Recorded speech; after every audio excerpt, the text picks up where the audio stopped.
Assalamualaikum warahmatullahi wabarakatuh. USM News kembali hadir menjumpai Anda. Beragam informasi menarik akan kami sajikan untuk Anda selama 30 menit ke depan. Bersama saya Pandu Chandra dan berikut USM News selengkapnya.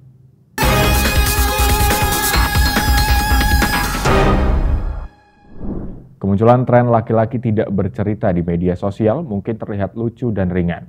Akan tetapi kemunculan tren ini erat kaitannya dengan bagaimana masyarakat memandang laki-laki dalam mengelola emosi. Lantas bagaimana tanggapan pakar terhadap hal itu? Berikut liputannya untuk Anda. Kemunculan fenomena di media sosial seputar laki-laki tidak bercerita kerap kali kita temui dalam beberapa minggu terakhir. Tren ini disertai dengan contoh yang menarik, misalnya laki-laki tidak bercerita tapi bengong sebelum kerja dan yang lain sebagainya. Tren ini mungkin terlihat lucu dan ringan, akan tetapi di sisi lain, tren ini juga mengandung makna bagaimana cara masyarakat memandang peran laki-laki dalam mengelola emosi. Lantas, benarkah diam dan tidak bercerita menjadi bukti kekuatan seorang laki-laki? Ini fenomena yang menarik ya, karena memang selalu ada tren di mental health biasanya seperti itu ya. Dan fenomena ini kan menggambarkan bahwa laki-laki itu menjadi sosok yang tangguh dalam tanda kutip ya, tangguh, dan kemudian kalau ada sesuatu ya tidak bercerita, tapi kemudian ngapain, seperti apa ya. Jadi ya ini sebenarnya merespon dari kondisi di masyarakat, saya pikir ya.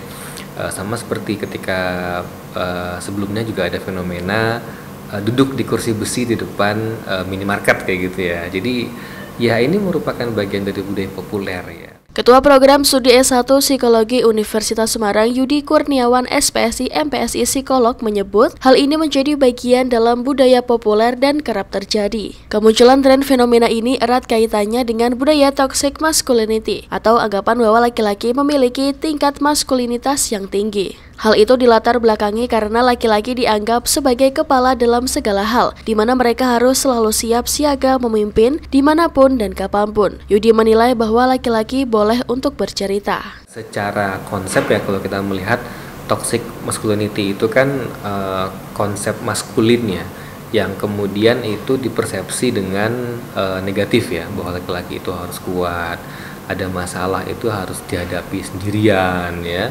Tidak bercerita, tapi kemudian justru itu memberikan beban ya, bagi si laki-laki tadi gitu. Ketika laki-laki itu diharuskan kuat, dia tidak boleh mengeluh ya, harus tangguh dengan kondisinya, itu justru membawa beban yang lebih besar. Ya, bayangkan sebuah kondisi yang sering itu kayak balon gitu ya, diisi terus sama udara ya. Ketika tidak dikeluarkan, lama-lama kan meledak balonnya kayak gitu. Nah, sama juga dengan manusia nih, laki-laki kan juga manusia ya.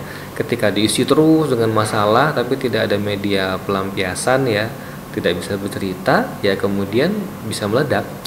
Dalam bentuknya bisa macam-macam, mungkin stres, mungkin kondisi emosi yang berlebihan, atau mungkin yang lainnya. Laki-laki juga tidak masalah kalau terlihat lemah ya, itu tidak menggugurkan konsep maskulinitas pada laki-laki begitu.